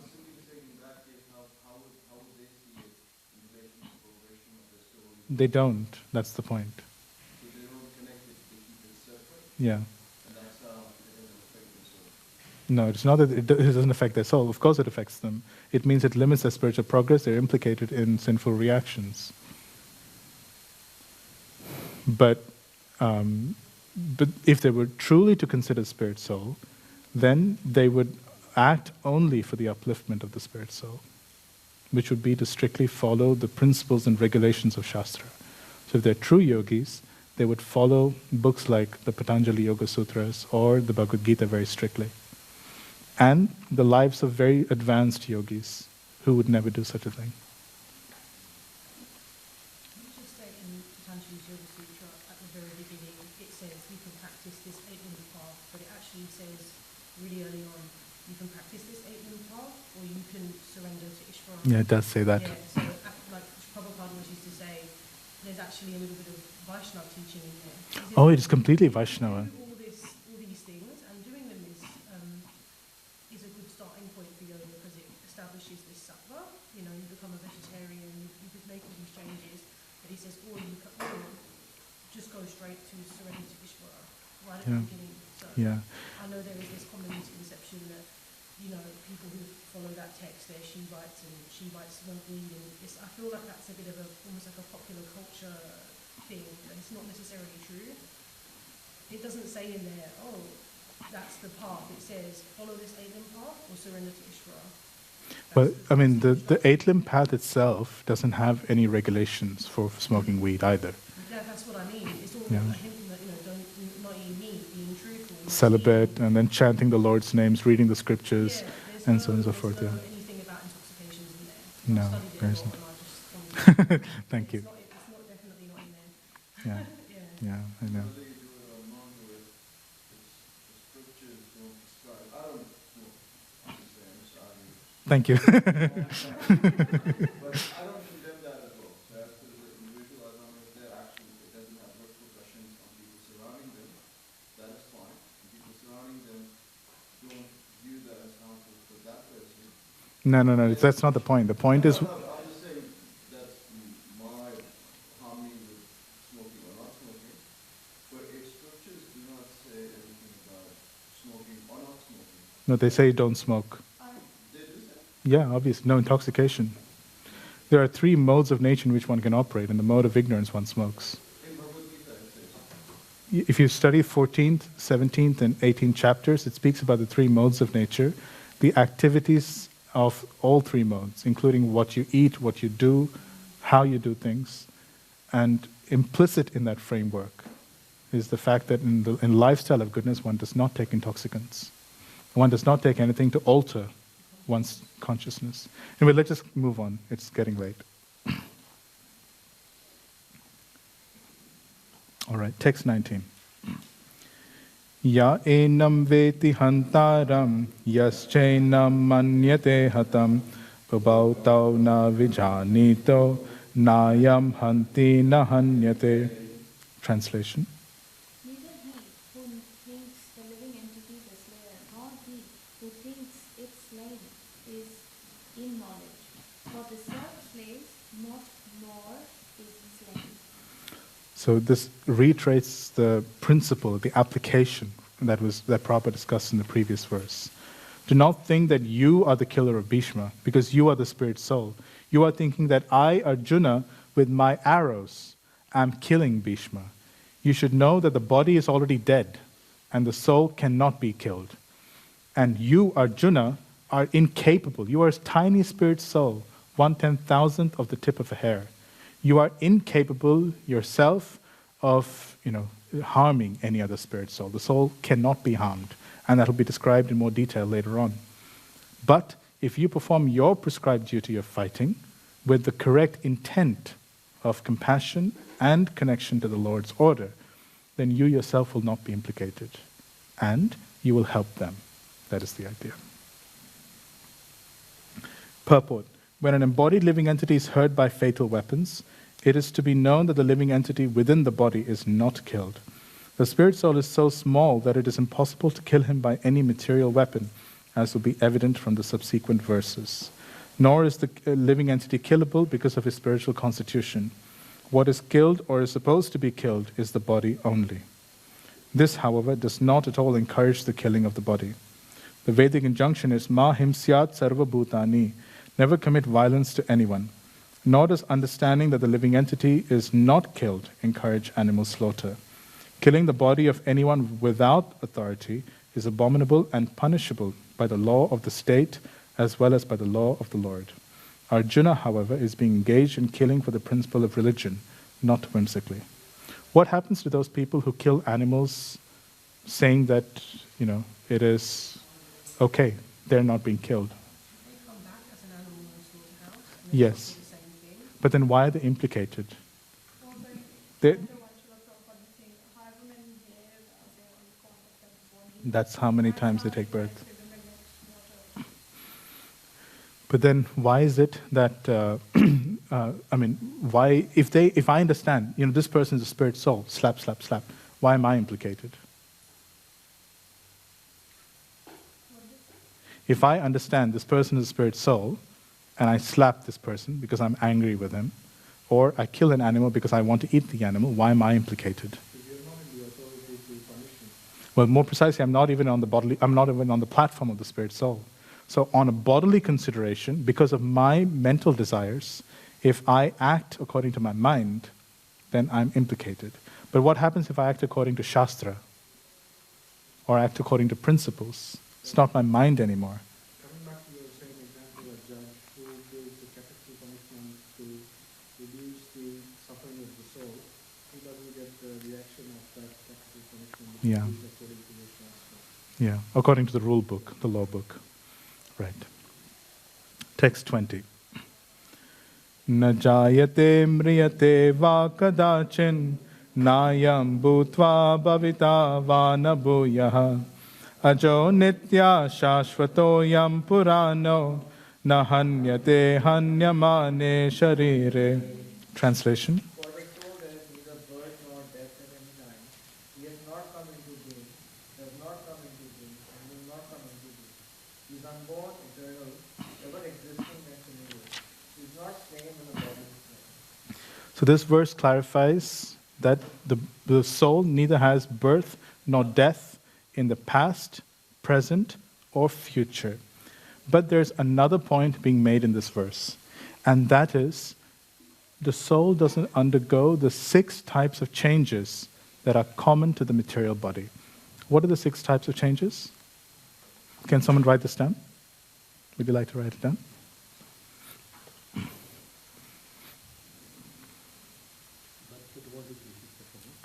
Yes, but that's 4. No. I mean, old age, yes, but there are 6 types of changes the body undergoes. What is the... Birth is one. That's the first one. Then growth, yes. So you're born and then you grow for a while. So that's the second one. The third one is?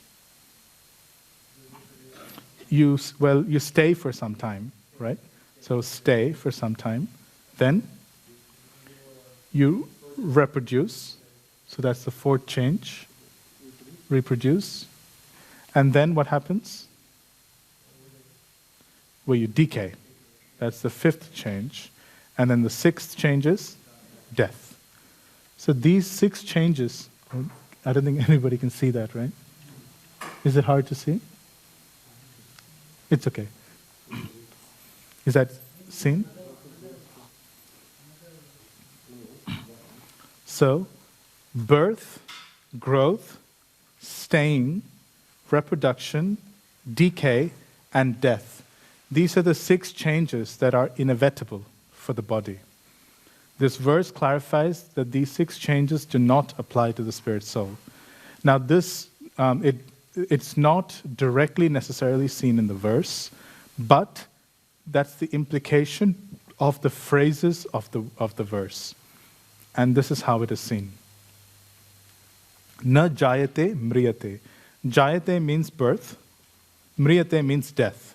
So the first 2 changes are, thank you, that's really clear. Birth and death are accounted for.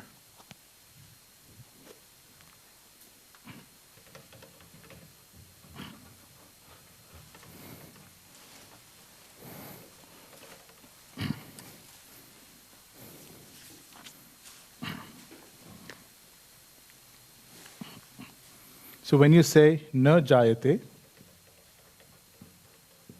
there's no birth, and na mriyate, there's no death. What about the word bhuya? Bhuya means in the future. What does that imply?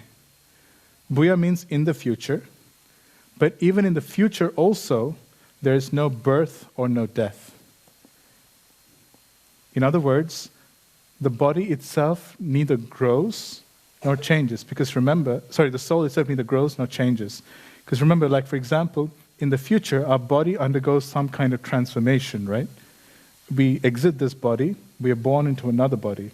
We die in this body, we go into another kind of body, a childhood body to the body of a youth. I transit by dying in this body, or this body dies, every cell in this body is replaced, and I get a new body, practically speaking, with a totally new group of cells. So in other words, na bhuya implies that there's neither any growth nor decay in the spirit soul. It is not born again at any point in time. It is never refreshed. It is never having to grow, or it doesn't decay, it doesn't transform in any way. It did not do so in the past.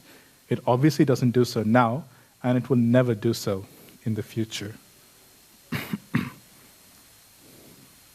And stay means existence. It exists.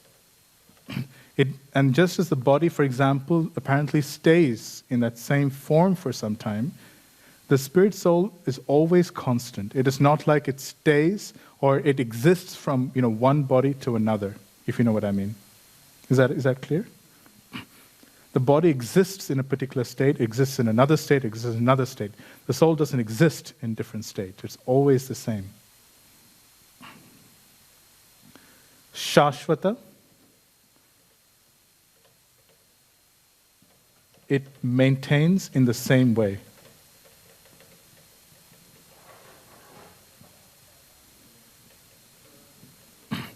And Nitya.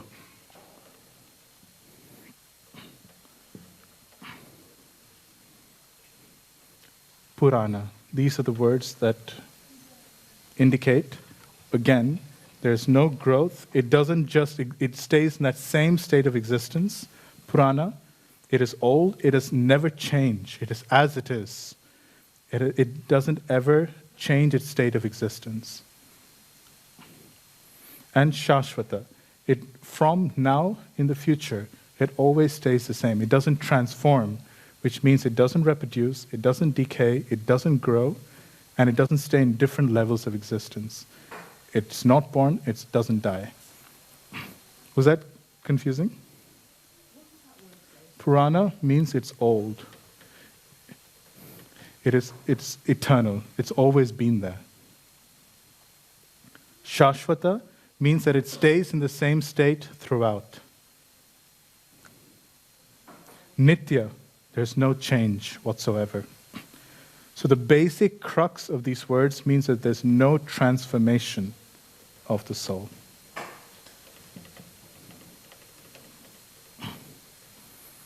Neither in the past, nor in the future, nor in the present.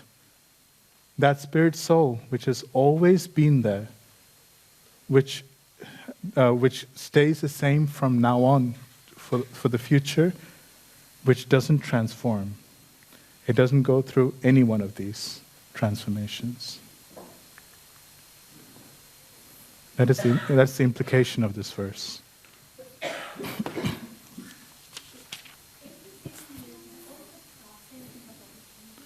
Yes. How do we grow older? Because like old, it's like for the 7 years old. Like, how does it? Well, from an Ayurvedic perspective, you have the 3 elements, kapha, pitta, vata. Now, if you look at it from an Ayurvedic perspective, this is what happens. The essence of the body can be broken down into ojas, tejas, and prana. Prana is the crux of vata, or vayu. Tejas is the crux of pitta, and ojas is what supplies the kapha element.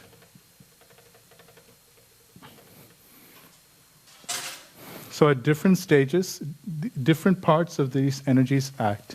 In the building stage, the ojas or kapha shakti is very prominent. So for somebody from the age of roughly 0 to 20, 25, when the body is building and growing, kapha is predominant. Then from about 21 to about 45, 50, the pitta element is prominent, which gives the energy, passion, energy, fire, ambition, etc. But then after that time, the vata element takes over. And the Vata element governs all kinds of decay. Oh, sorry. Thank you. The Vata element governs decay in the body. So even the way the body changes, with the Kapha, it can build. Pitta, it's maintained and it has fire and ambition. Vata, it degenerates. So when these elements are predominant in the body undergoes a subsequent transformation.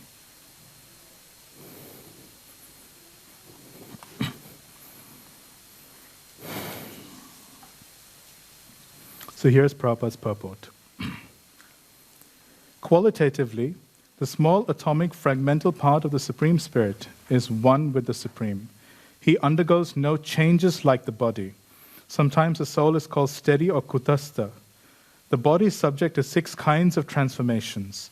It takes its birth from the womb of the mother's body, remains for some time, grows, produces some effects, gradually dwindles, and at last vanishes into oblivion. The soul, however, does not go through such changes. The soul is not born, but because he takes on a material body, the body takes its birth. The soul does not take birth there, and the soul does not die. Further down, and because the soul has no birth, he therefore has no past, present, or future. He is eternal, ever existing, and primeval. That is, there's no trace in the history of his coming into being. Under the impression of the body, we seek the history of birth, etc. of the soul. The soul does not at any time become old as the body does. The so-called old man, therefore, feels himself to be in the same spirit as in his childhood or youth. The changes of the body do not affect the soul. The soul does not deteriorate like a tree or anything material. The soul has no byproduct either. The byproducts of the body, namely children, are also different individual souls, and owing to the body, they appear as children of a particular man. The body develops because of the soul's presence, but the soul has neither offshoots nor change. Therefore, the soul is free from the 6 changes of the body.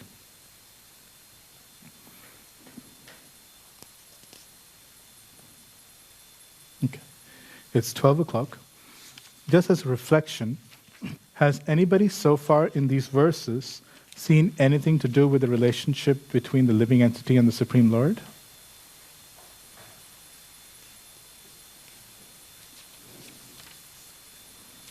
Not yet, right? Okay. We will finish this section next week, but it's a very, very interesting observation. If you want, read ahead. See if you find the relationship between the soul and the Supreme Soul being mentioned, the part that we discussed in the beginning. To our surprise, let's leave it as a surprise, but tell me if you find it there. Hare Krishna. Srila Prabhupada ki, Srimad Bhagavad Gita ki, Jai Nitai Gaur Premanande.